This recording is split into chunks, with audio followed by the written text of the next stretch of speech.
And welcome back to the channel, guys. Tool reviews of tools I use. Today I'm going to be taking you through my hacksaw collection that you can see in front of you just now. These are my nice heavy duty hacksaws. You really don't want to go too cheap on hacksaws. They're put under a lot of pressure and they often break. The cheap ones just can't really stand the test of time. Spend a little bit of extra money and it will serve you well. When it comes to little junior hacksaws, they're a completely different minefield. These things can, yeah, you can get some really cheap rubbish of these. That's a video for another day though. For now, I'll take you through these. So this is an Irwin hacksaw. Nice and strong, nice and heavy duty. It's got this tubular steel frame going down the middle, nice alloy handles, all solid. Got rubberized grips on them, so it's reasonably comfortable.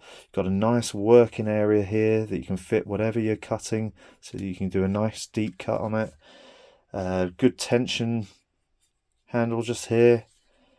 You'll notice I've got Bahco blades. I use these on pretty much all my hacksaws. Love Bahco blades, nice and sharp. They really last a good while. You can get some real good cutting force with this. You can put a lot of tension on the blade so it stays nice and straight, nice and stiff. That's what you need on these saws. This is a pretty heavy one, this Irwin.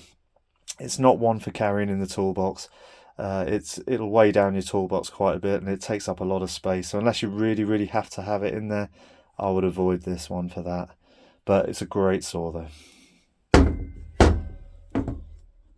This one here, made by Bahco. They make a lot of good quality tools. You've got a tension handle just here. This is made of steel, this beam here, and it's just, instead of having an alloy grip at the end, it's just got a little plastic bit that sits on the end, but it's held in with a screw, so it's nice. It's not going anywhere, and it's not let me down yet. It's got a nice cast, I assume it's an aluminium handle, really comfortable with a knuckle guard on there, just like the Irwin.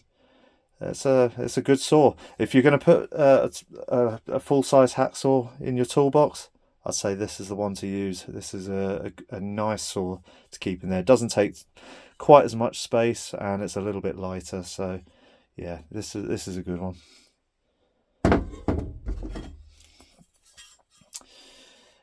Probably the most retro and coolest looking saw I got is this Stanley here.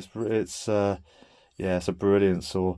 It hasn't quite got the working area, say, of the Bahco or the Irwin. You can see there, you're just not going to fit the same amount of material in there. Whatever you're cutting is just, you can't go quite as deep. But for cool factor, I reckon this one wins out. It's full metal construction, so some sort of alloy or aluminium. It's got a good tensioning knob just down the bottom here. I've just got a cheap Stanley blade on this one. It's got nice, thick, wide handle. You compare it to, say, the Bahco. It's got a nice sort of bulge just in the middle that just goes comfortably in the hand. I don't know which one I'd give the most comfort rating to. I think the Bahco is actually the most comfortable, but this still does come in a good second, I reckon. It's really comfortable in the hand. Yeah, another good buy. Definitely pick one of those up, but make up your own minds. If you like the content, please like and subscribe, and if you've got any questions or comments, drop them below and I'll do my best to answer them. See you next time.